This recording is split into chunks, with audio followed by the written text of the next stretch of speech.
बुझ्दा होइन तर अरू बाई तै राख्दैनन् कि सेउखाइ खोज्न लाग्यो के गरौँ औडा छ कि यहाँ जिन्दगी गाईहरू त्यही भएर गाह्रो छ गाह्रो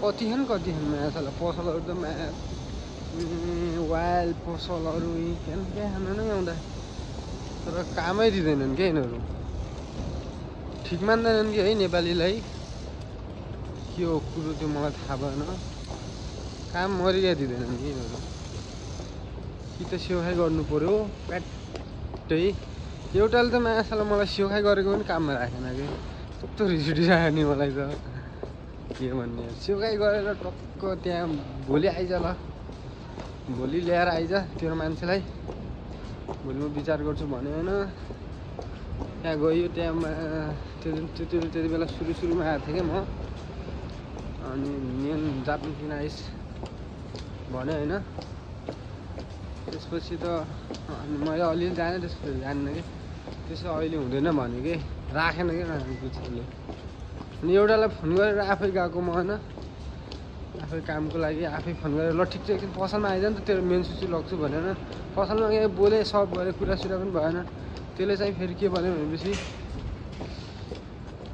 मान्छे आइक्यो पछाडि ट्याकट्याक गरिदिएर हिँडिसक्यो जान्दिनँ त्यसले चाहिँ के भन्यो भनेपछि तेरो भाषा चाहिँ दामी रहेछ हेर कान्छा दामी बोल्दो रहेछस् कहिले आओस् जापान भन्यो मैले भने कि 5-6 महिना पहिला आऊ औ जेउजू भन्यो क्या त्यसले भाषा दामी रहेछ हेर दामी बोल्दो रहेछस् भन्यो ल मलाई चाहिँ मैले अब ठिक छ भाषा राम्रो हो भने त काम दिँदा कि भन्ने भयो त तर त्यसले फेरि के भनिदियो भनेपछि भाषा राम्रो छ यो वर्ष अलि गाह्रो छ कान्छा अर्को वर्षबाट तँलाई काममा राख्छु भन्यो माया यस्तो रिस उठ्यो नि गर्न मात्रै केही नमिल्यो कि भाषा राम्रो छ जेउजू छस् केटा ट्यालेन्ट छस् भन्ने अनि काम चाहिँ अब अर्को वर्ष अरे अर्को वर्षमा के म के गरेर बस्नु गाह्रो हुन्छ नि त त्यही भएर यो रुख गनाउँदो रहेछ है माया कसम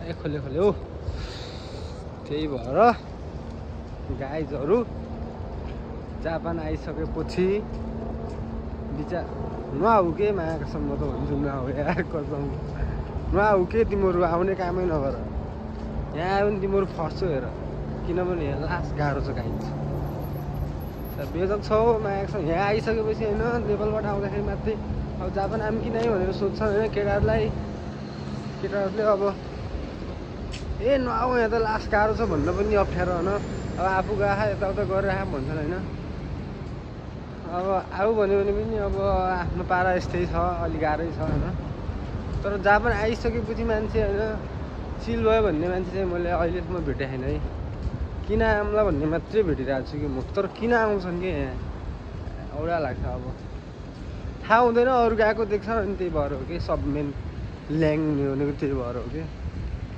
त्यही भएर साथीभाइहरू विचार गर क्या अझै सोच क्या तिमीहरू टाइम छ त्यत्तिकै नआत्यो नआएको अरू पनि देशहरू छन् कन्ट्रीहरू छन् बुझ के स्टुडेन्टमा नआऊ के मेरो भने मान्ने भइसक्यो गाह्रो छ क्या यहाँ सिचुएसन साँच्चीकै भन्नुपर्दा है त्यही हो गाइजहरू भिडियोलाई सेयर यस्तो गर्नु पर्यो होइन के यस्तै हो तरिका कहाँ भन्ने कुरो यहाँ मलाई पनि थाहा छैन म म्याप स्याप हेरेको छैन नि त उताबाट म्याप हेर्दै आइरहेको थिएँ स्टेसन नजिक हिँडिरहेको थिएँ म त्यत्तिकै हिँडिरहेको कि बोल्दै हिँडिरहेको बाटो कहाँ भन्ने पनि मलाई थाहा छैन कि तर यो लाग्छ मेरो नजिकै एरिया हो कि म यहाँ धेरै घुम्छु नि त दिउँसो पनि घुमिरहेको हुन्छु यसो रातितिर पनि घुमिन्छ आँखा चिम्लेर पनि पुग्छु जस्तो मान्दैछु कि म त्यही भएर यो सायद मेरो एरिया मेरो इलाका हुनुपर्छ कि यो त्यही भएर म यत्तिकै हिँडिरहेको छु कि यहाँ गेम सेम खेलाउने पनि रहेछ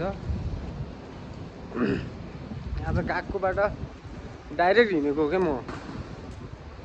डाइरेक्ट बोरिङ लाग्यो होइन हिजो काम गरियो आज फ्री थियो नि त अब आज फ्रीको दिन चाहिँ के गर्ने रुममा दिनभरि पल्टिने फेरि औडा लाग्ने आफूलाई त्यही भएर बाहिरतिर यसो घुम्दिउँ न त भनेर निस्केको कामसाम सोधिदिउँ के खेर जान्छ र बच्चे कुचीको समय युज गरौँ साला जिन्दगीमा भनेर।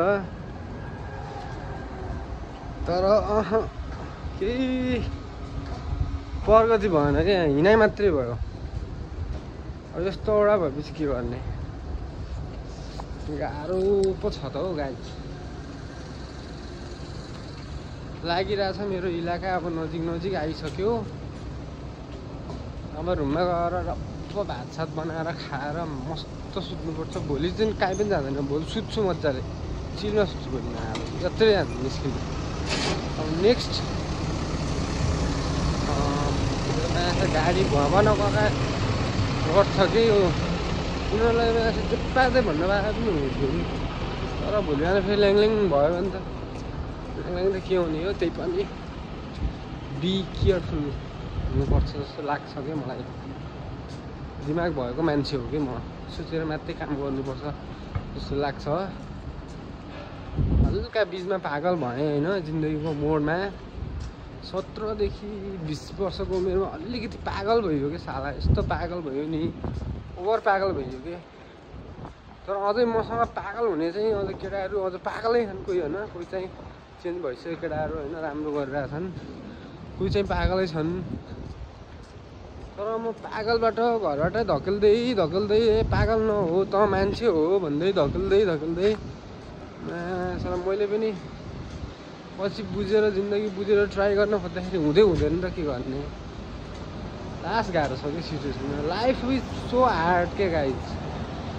त्यही भएर म भन्छु होइन, हरेक कुरा उमेरमै टाइममै गरेको राम्रो हो कि। पछि गएर उमेर 20, 21, 22, 23 पुगिसकेपछि रिग्रेट बाहेक अरू केही हुँदैन कि लाइफमा होइन। त्यही भएर म भन्छु टाइममै सोच कि भाइ बहिनीहरू। तिमीहरूको टाइम छ कि मेरो भाइहरू होइन, तिमीहरू 16-17 वर्षका बाबु नानीहरू राम्रोसँग टाइममै सोच होइन। घरमा बाबुआमाले दिइरहेछन् क्यास नउडाऊ होइन, त्यसलाई युज गर के। तिमीहरू पछि गएर यस्तो हुन्छ नि तिमीहरूको लाइफ।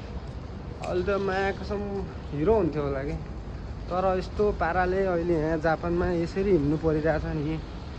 सोचेको लाइफमा कहिले सोचेको पनि थिइनँ कि म यसरी आएर विदेश गाउँछु भन्ने। मेरो कहिले लाइफमै सोचेन कि मैले। 81 झ्याटझुट फ्याटफुट जापान भयो क्या मेरो सिचुएसन त्यस्तो भइदियो कि। सोचेको थिइनँ होइन मैले, तर हुँदो रहेछ लाइफ। अझै पछि गएर के हुन्छ त्यो मलाई पनि थाहा छैन होइन। अब राम्रै गर्नुपर्छ भन्ने सोच छ होइन मनमा। कुरो यति हो क्या ठुलो। जब अब पहिला त सोचै हुन्थेन नि त, बाल लाग्थेन होइन। अब यत्तिकै चिलमा हिँड्ने साथीभाइ यताउता हुर्र फुर्र हुने होइन। त्यति बेला त अब कटाइयो होइन। कहाँ आयो क्या म, एरिया मेरै त हो नि हो, मेरै जस्तो लाग्छ। तर भएन भने भेजा हुन्छ नि त फेरि। सोच्नुपर्छ क्या हरेक कुरा टाइममै।